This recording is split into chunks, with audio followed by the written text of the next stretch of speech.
第一句话就是情况很严重，有可能就没命了。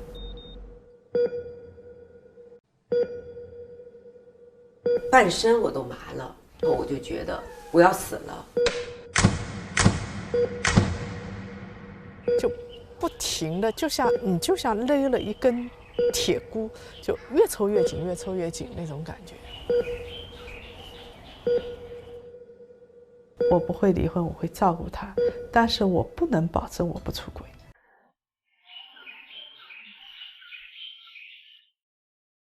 如果还只有1个礼拜，就你必须要做的是什么？但是我必须强调，我更加佩服奋斗的人。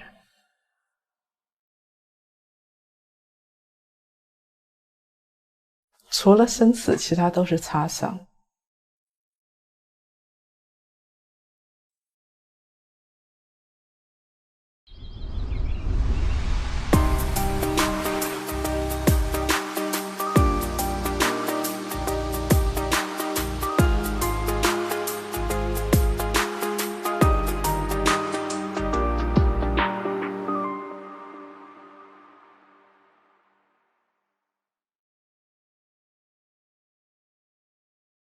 等着这个泡沫破灭嘛，你越是这么想，越完蛋。人口红利总归会消失的，那我们生更多。不要扯到道德的方面去，它就是一个经济的问题。任何东西没有想清楚，你就去做，在我眼里就是赌徒。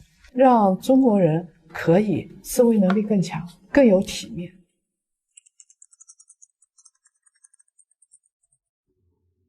我生病了，而且是很重的病。我进入了一条黑暗隧道，严重到我无法工作。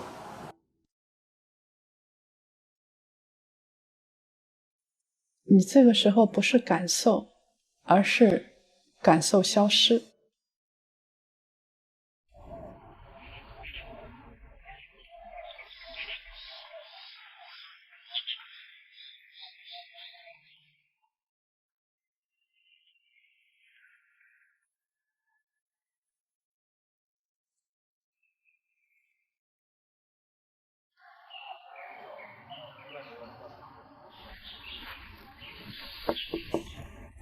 叶檀老师，哎，你好，哇，静姐你好，又见了，气色不错。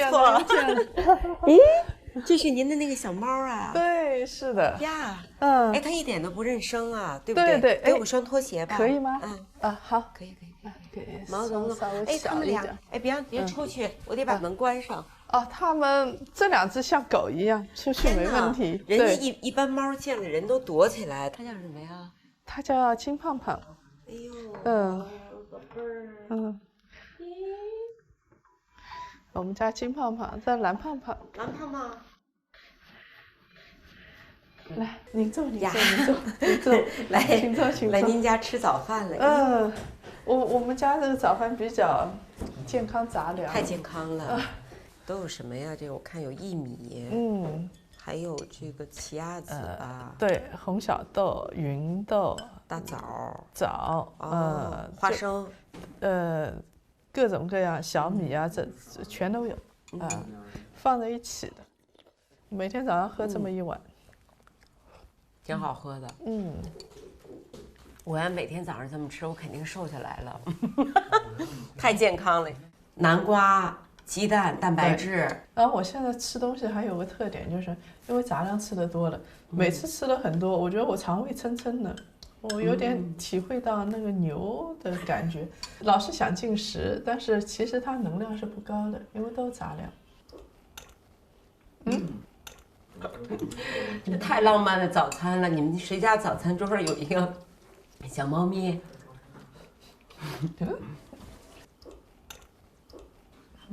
它长得真好看啊！我觉得它可漂亮了。就当时刚回来的时候啊，没断奶，眼睛闭着还没睁开呢。然后，哎呀，但是这小家伙生命力强，嗓门特别大。再给你一块儿。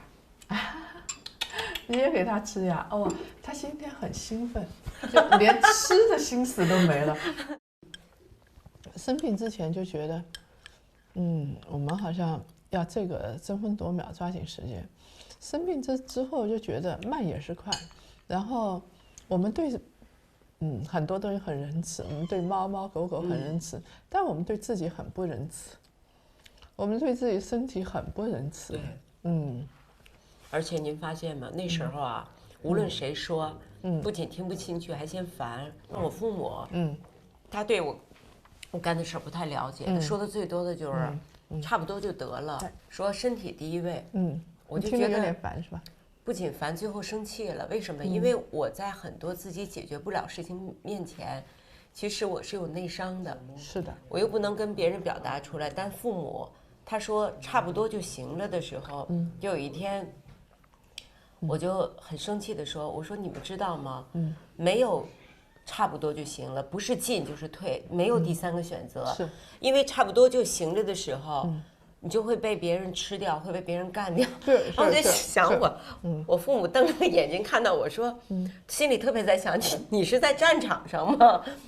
你有必要把生活说的这么残酷吗？因为其实当时就觉得就是这样的，就是不是 A 就是 B，没有差不多就得了。您刚才说的我特别理解。我在生病之前说悠着点，悠着点，我就说要么你来。就你悠着点就离开市场，你要么就在市场上拼下去，要么就离开市场。这确实是当时的想法。不一样的是，我生病之后，倒没有人会跟我说悠着点，而是说，哎，你以前这样做好像不对。生病之后，大概病人不太喜欢听到你以前都错了。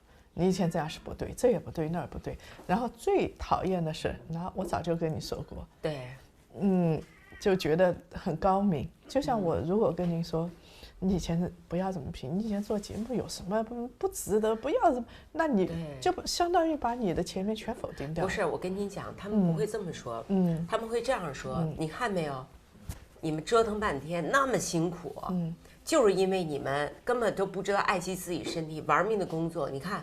你得了乳腺癌了吧？那抑郁症也是。你看，就是你小心眼儿，你想开点儿。对。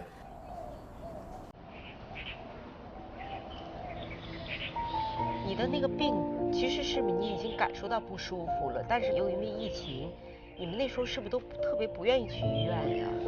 这是跟我自己有关系。就是，其实我去年上半年我已经觉得很不舒服了。我不舒服呢？我能看得到，因为我是浅表的。浅表。对，就是你看得到，它像一朵花一样，就是红的，越长越大，越长越大。这是能看到的。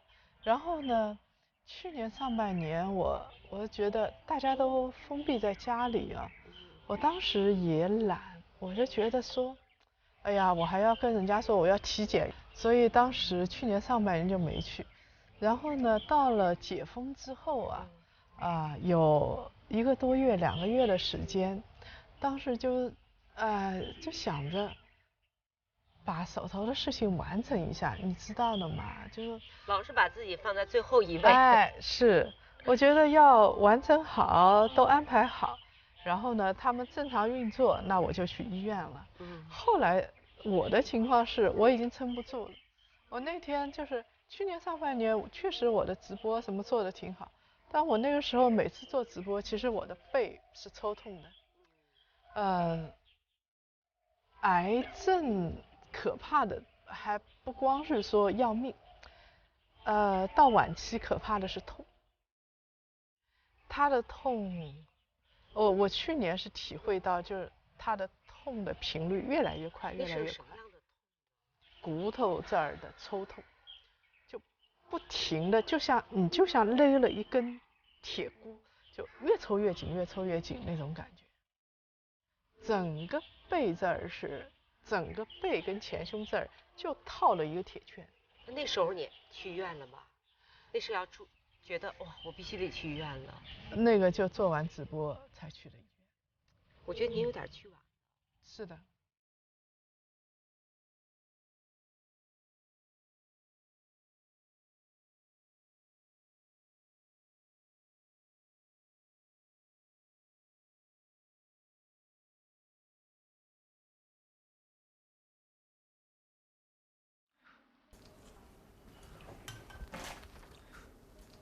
你家好温馨啊，就是这些布，这些摆，还有这个羊毛毡垫，都是您生病以后有了这种状态了，才布置成这样，是吗？对，就是这是我病后一段时间的我的心理需求的反应。就是我跟我助手2个人买家具、买布、买沙发，这全部重新开始，然后把原来的一张商务桌子卖了。就是以前我想象，因为您做财经，桌子就是那种特平整的桌子，是的。然后沙发估计还是那种深色的皮的。我这边的话基本上没沙发，我就2张桌子。我觉得这块特别好，这个你坐这儿吧，你搁着脚啊，你坐在这儿靠着，然后我靠在这儿，我们都搁在这儿脚。你叶老师让我把脚垫在这儿，对，我特别明白了，就舒服，就差那么一点儿，这个脚搭在这儿就特舒服，很舒服，对吧？因为当时是一个商务的环境，我进到这个环境，我是做不下来的，就进了这个环境，我只有2个场景，一个就工作见人，还有一个就吃饭。生病之后我稍微好一点，会我会能走了之后，我就想我这个地方要让大家都愿意坐下来，还能停留，然后还能够觉得有生气的这么一个地方。生病前是几点吃早餐？有7、8点钟的，有11点、12点，有不吃的，完全没规律，完全没规律。我基本上都是坐在桌子前面，一张书桌，坐在桌子前面，我看到光线起来，鸟叫了，我才会睡觉。所以我是属于那个以前就身体被我折腾的，完全不知道终点是什么的那种状态。那一般都是凌晨4点来钟，4、5点了。5点多，这个还算撑得过去。后来等到做了公司之后是，早上都要见人或者要开会要工作。这6年的时间，我的身体就彻底紊乱掉了，我身体已经不太有知觉了。对，而且人呢，我觉得是嗨的。对，所有人都在跟你说你太累了，你需要休息。但是你是嗨的，对，你就会觉得身体里藏一个大力士一样。对，到晚上都不觉得累，还是很兴奋。是我好像是公司里他们老跟我说是最能扛，比年轻人还能扛。就那种感觉。其实这个东西不对，它迟早是要付代价的。挺可怕的。就是我记得有一次我待着的时候，大拇指这样抖，哎，就这样的，就这样抖，然后我就说不准抖。为什么？因为你会觉得疾病是远离我的，你抖的时候你都不去想一想，这是有问题的。这个其实是身体给你的一个讯号。记得有一次录像的时候，嘣，半身我都麻了，那时候我就觉得我要死了。我当时觉得我要死了的时候呢，您知道我第一想的是什么呀？想到我的这个冠名商要知道我病了，这个节目就会停掉，然后公司该怎么办？我不是说自己伟大，它是一个条件反射，因为您也做公司的，然后我们公司都小孩没经历过这事儿，然后我用仅能动的这半拉说，把我包起来，就是围起来，因为我怕别人拍照，然后再告诉他打120，因为大家知道我让打120一定很严重了，然后用仅有的意识说，我早上没吃早饭，我肯定血糖低了，给了大家一个引导，因为第一反应就是说，如果这个节目做不下去了，冠名没有了，该怎么办？我做出的一个正常的我的条件反射。我理解，其实查不出不等于没事儿，就是这身体是一个非常严重的警告。你说到你当时第一反应，我想到我的第一反应，当时第一反应是麻木，就是太多这种坏消息了，而且情况已经严重到不能再严重了，有可能就没命了。其实每个人都模模糊糊的知道有这么一个终点，但是没想到会这么近，也没想到会这么快，强撑着坐在那儿，我印象很清楚，那1个小时我们就在探讨什么要设立一个奖学金啊，公司的事情怎么处理，家里的事情怎么处理，财产要怎么做，然后还有说我要把股东都清退掉，全是理性的东西。对，枝繁叶茂的，叶檀老师都没有动心，这是你安的小松鼠吗？对，这太好玩了。我搞了个小动物园打卡。我觉得您以前肯定没有这种闲情逸致，买俩松鼠安在树上。哪有啊？你来看这个，太可爱了，小兔子，还有甲壳虫跟蜜蜂。所以这些东西啊，就是你把它做了以后，你就能感受到生活当中那个他们叫什么小确幸啊。对，就是这个感觉。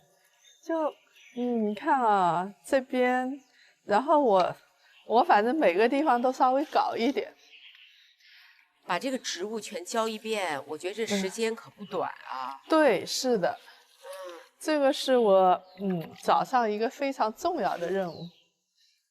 吃完饭打完坐，然后就开始浇花、散步，然后回来之后我才能看书，写东西。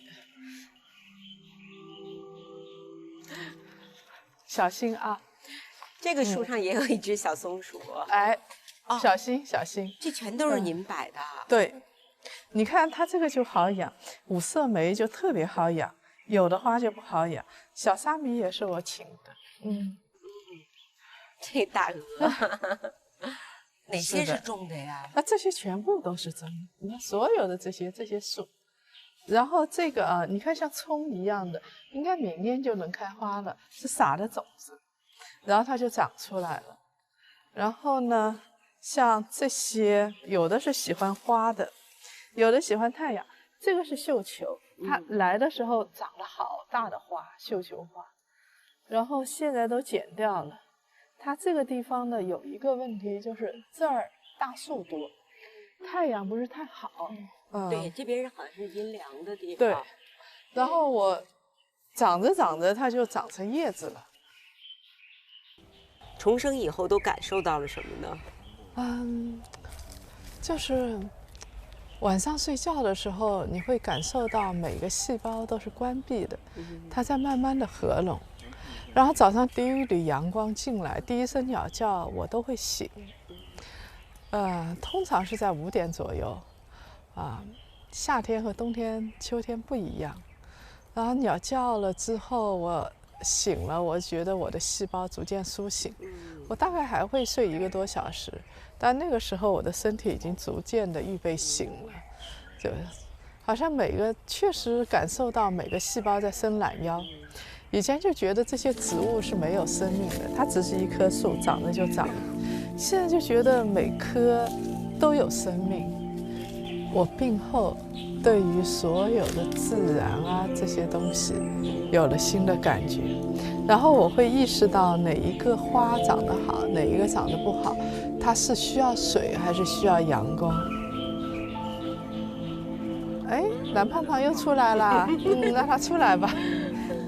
让它出来。我们蓝胖胖是狗，它会跟着我散步。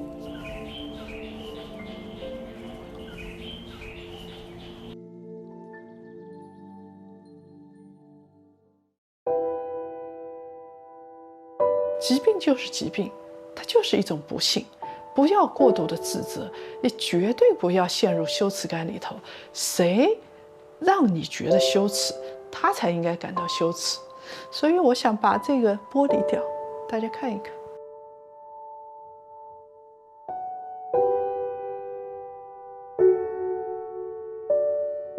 我当时这么做，我就想给病友，所有生病的人、病友以及带来力量。它就是一个概率，得了病有什么好羞耻的？我想把这个羞耻的盖头掀掉它。然后第二件事情是，就这种病耻感，在人的身上，然后它会有形成一种物理性的隔绝。这种隔绝是一方面，我们刚才说的长期的跟家人相处的关系，夫妻之间的关系怎么处理？它是一个现实问题。我有一个病友，他那时候得病的前1年，他晚上不开灯，不看自己刀疤的，他没有办法接受，他都没办法接受，你想他的另一半怎么接受？这个离婚率高吗？从以前的数据来看，要比普通女性高得多得多，只不过是大家不说这个事情，好像不存在。这是浙江大学的一个研究，在2004年到2012年的时候，被确诊乳腺癌的30万名患者，它的样本数量已经很大了，30万名患者，59%在确诊的时候已经是已婚，14.5%为单身，26.5%是离婚、分居或者丧偶。然后呢，深圳癌症协会是非正式调查，乳腺全切后的离婚率是40%。哇，对，这数字真不小呢，我完全没有想到这么大的一个比例。我觉得让你产生病耻的人，他如果有意识让你产生病耻，这个人一定要远离，要隔离。回过头来也不要走极端，就换位思考。我问过身边的人，我非常直白的问。你问过男的吗？我问过男的，我问过一个年轻人，我说你夫妻感情很好，但是如果出现这样的事情，你怎么办？你会离婚吗？他说我不会离婚，我会照顾他，但是我不能保证我不出轨。这个时候就是非常实际的一个问题，我们不能说以道德圣人的标准来要求，然后呢，苛求自己也苛求对方，苛求别人，说哎我生病了，你怎么还这么对待我？人性常态。所以我们要给自己建立一个好的心态。我就想起现在大家特别喜欢聊的一个话题，说，年轻人到底是卷好一点还是躺平好一点？只要不害别人，我尊重任何人的任何选择，不管他是在职场上还是在什么方面。但是我必须强调，我更加佩服奋斗的人，尤其年轻的时候卷一点啊，就是它能够带给你挖掘自己内心潜力的一种认知。因为人其实是在过招的时候，遇到困难的时候，过招的时候，处理危机的时候，你才知道自己几斤几两。除了生死，其他都是擦伤。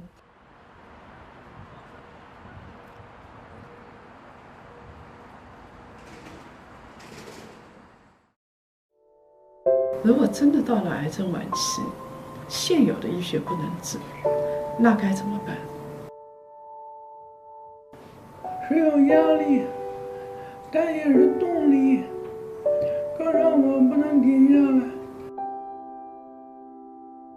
没有任何人可以打击我的信念，我就建议，希望就在下个月。我看我自己的骨头，他好努力，他在修复自己。他们给 PK， 给花旦 PK。对对对。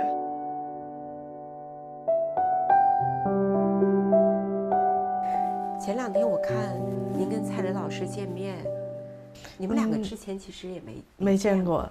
其实，在见他之前，他的视频，包括他的一些直播什么，我都是看的。然后他的精神图腾是悟空，他就觉得边牧特别聪明，但是他现在这样状况，他养不了。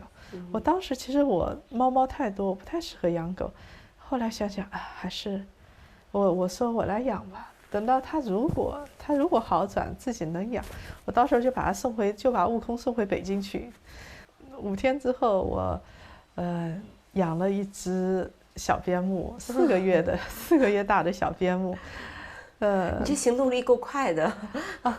既然答应了就要做嘛。找了这次呢，不光是因为它亲热，还有一个事情，也跟我的心结有关。因为它已经4个月了，一般人都会就是小宝宝会领养一个小宝宝狗，不会是这么大的。我之所以领养它，是因为它被遗弃过一次。就是它是那个别人养了一段时间。然后又把它送回去了。那我在想，那再给他一家吧。他可找对人了。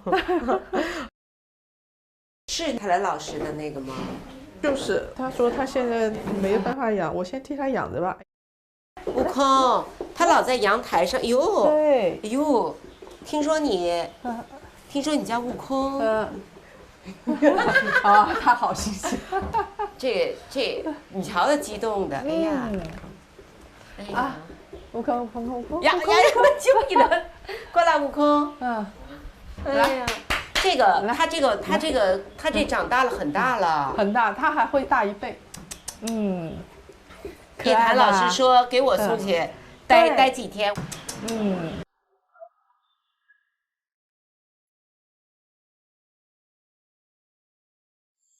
今天这个环境真好啊，还有这个落日，还有喷泉，生命如此的美好啊！以前我不会碰到流浪猫、流浪狗的事情，因为根本就没有时间去散步，我也不会意识到落日是怎么样的，水是怎么样的。那现在呢，我是一方面是欣赏生活的感觉，另一方面在力所能及的情况下，还是要做事情。就能做的事情还是要做一点，不能说就此什么也不做了。这个没有意义。所以很多人患病以后，隔绝社交，停止所有的工作，保命是第一。对，其实有的时候反而这不是一种最佳方案，取决于你的内心。你如果把自己包裹起来，隔绝社交，会让你更深的沉入焦虑，更深的自卑。对自己不好，就最好的就是打开自己，接纳一切，同时做贡献。当时我刚住院不久的时候，我当时情况很严重，然后护士长就跑过来跟我聊天，那个护士长就说，他说我们当时受过这样的培训，去上过课，如果你的生命还有10年，你要做一些什么？大多数人这个时候是没有意识的，就你真的只有1年，你最想做的到底是什么？如果还只有1个礼拜，就你必须要做的是什么？然后我后来想了之后，我在想，有的东西我是要做的，比如说我跟我老师关系都很好，我要去见见我的老师，表达我对他们的感谢。然后我要跟那些朋友说一下，其实虽然我跟你们联系少，但我很爱你们。然后我还要说的是，能做一些事情，拍一些东西，告诉大家，这个东西其实就是一个经历。然后后来我就去做了，因为我当时不知道我能活多久，我去做了。这就是您9个月之后开始录视频，也跟这有关。有一些病友是，公司也不知道，邻居也不知道，全部不知道。如果公司知道的话，会给他减少工作量，但他职场的地位就摇摇欲坠。我就是要告诉他们，我说我释放压力，我还能活得很好。我如果是独立的，没人能欺负我。他觉得天都塌下来了，其实没什么，天没塌，一切都很好。您是外柔内刚，外柔就是您比以前更温柔了，然后刚呢是您遇到疾病、遇到这些事儿的那种坚强。我觉得这一切都是现代女性需要的。我要给叶檀老师一个拥抱，行吗？哎，来，谢谢。谢谢。